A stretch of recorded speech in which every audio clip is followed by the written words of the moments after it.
Okay, so hello, dear friends. Let's continue reading this book. Yesterday or last time, we talked about Thutmose went to hunting in the morning with two friends, the twin brothers, and he was quite close to the pyramid. So he and his pet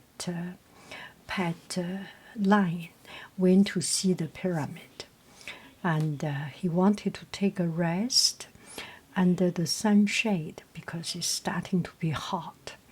So he wanted to take a rest there in the pyramid with the shade, the big statue's shade, and to get a little bit cool down.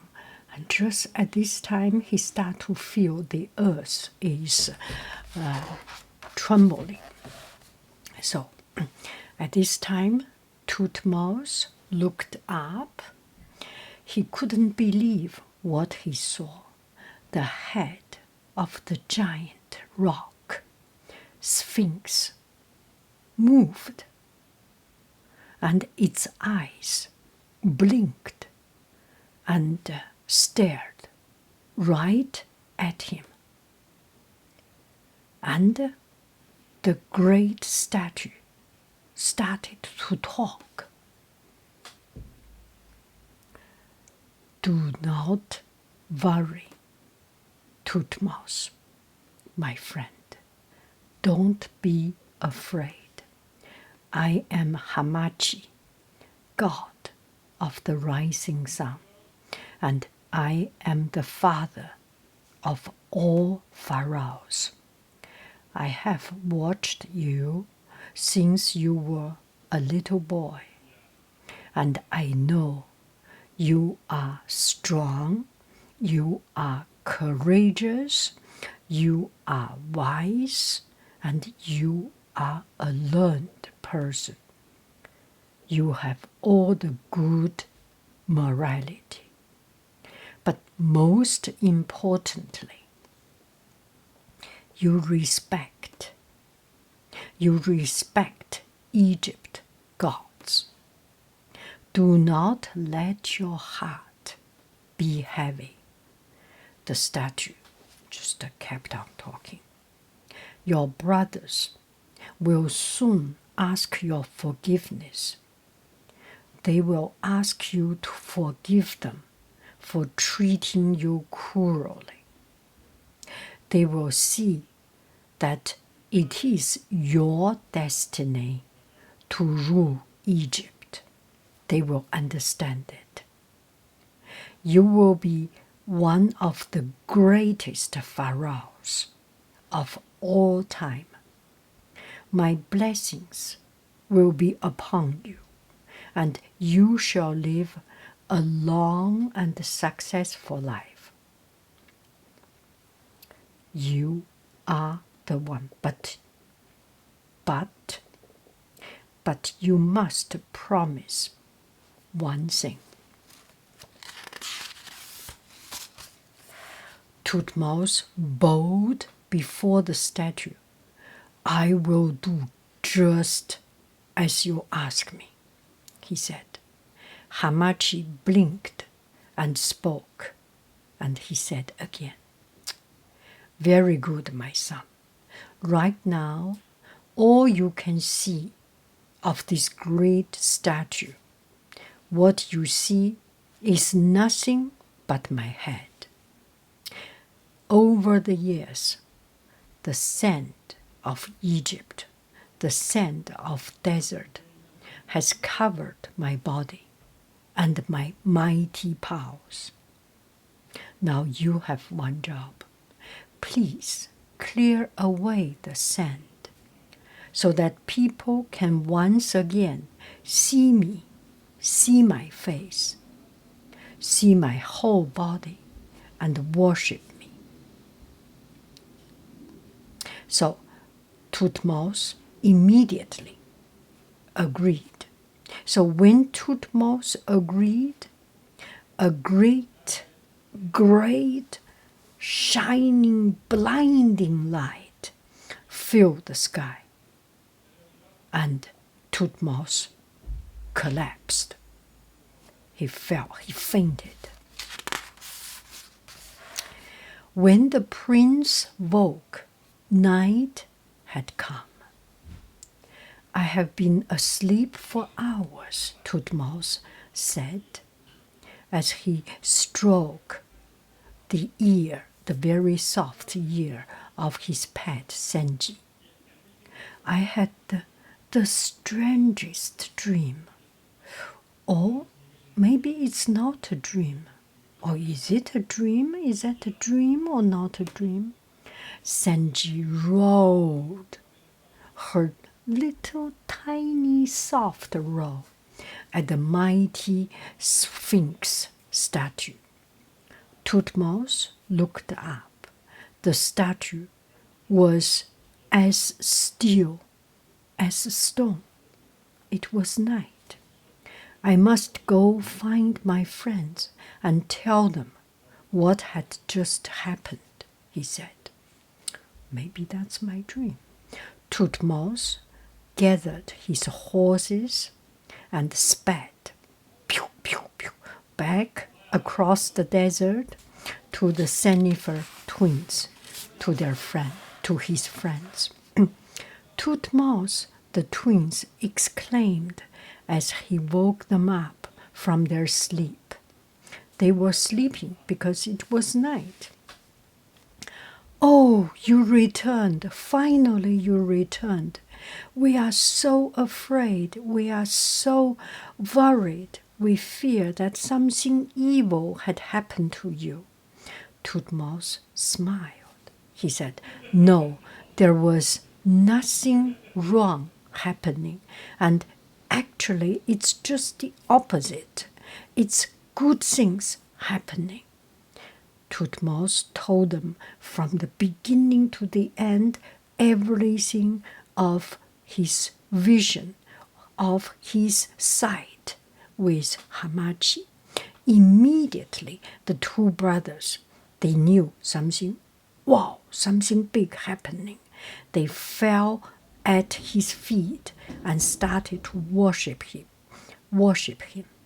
Yeah, they knelt down. God, you are the Almighty God. You are the King. They knew that the great God, Hamachi, had spoken. Thutmose, Senji, and Senifer twins returned to the palace.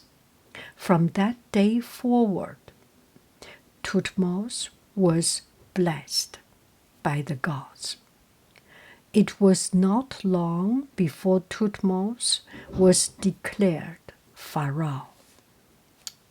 Very soon he became Pharaoh. His own brothers bowed before him, and his brother said, "Good brother, we are sorry for how we have treated you. Please forgive us." See what the son of God, Hamachi, had said. Thutmose accepted their apology with a very happy heart. Finally, his heart is not heavy. He is happy now. And now Thutmose told his people, "I will keep my promise to the God. I will keep my promise to the God of the rising sun. I have promised I will do just as he said, and now I'm doing it.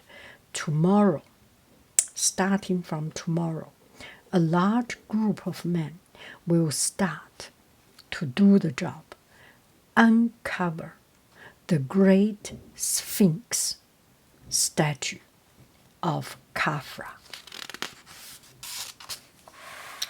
In the morning, Thutmose, along with 1,000 men, set off to start the work.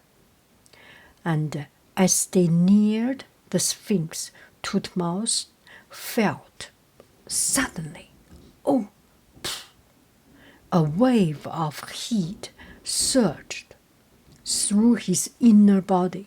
He felt so strong. He became strong. Everyone knew at that moment that Tutmos was the true Pharaoh of Egypt, because Hamachi had filled it, had viewed his view to Tutmos. So it took many days to clear away all the sands from around the statue, but eventually the Sphinx was uncovered. The sand disappeared.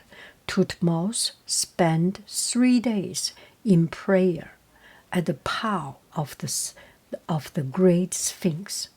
Then he said to his workers, "Thank you, all of you, for helping me restore the statue, to restore it to its original glory. Hamachi will sure bless you, bless all of you who had worked for it." Tutmos placed a giant red granite tablet. This tablet is called a stele between the statue's paw. "This is my dream stele," he said. "It tells the story of my vision of Hamachi when I was a prince." So that tablet recorded what has happened when he was a prince, went hunting, and that story. And it explains the uncovering of the great Sphinx of Khafra in the third month of the first year of my reign as Pharaoh. It will be there. It will be left there for all of us to see, left forever. People came and worshiped Hamachi at the great Sphinx just as the god wished. It's exactly what was happening. All the statue had foretold everything that statue had foretold, had seen, has come true. Tutmos was blessed with a very long, very successful leadership rule. He united Upper and Lower Egypt. He ruled with wisdom, with grace, with courage, and with power. And he ruled with a happy heart. Even today, Tutmos IV is remembered as the great Egyptian Pharaoh. Such is the story of the prince and the Sphinx. Thank you very, very much. I love you. I really do. Do. Goodbye. Yeah. Bye.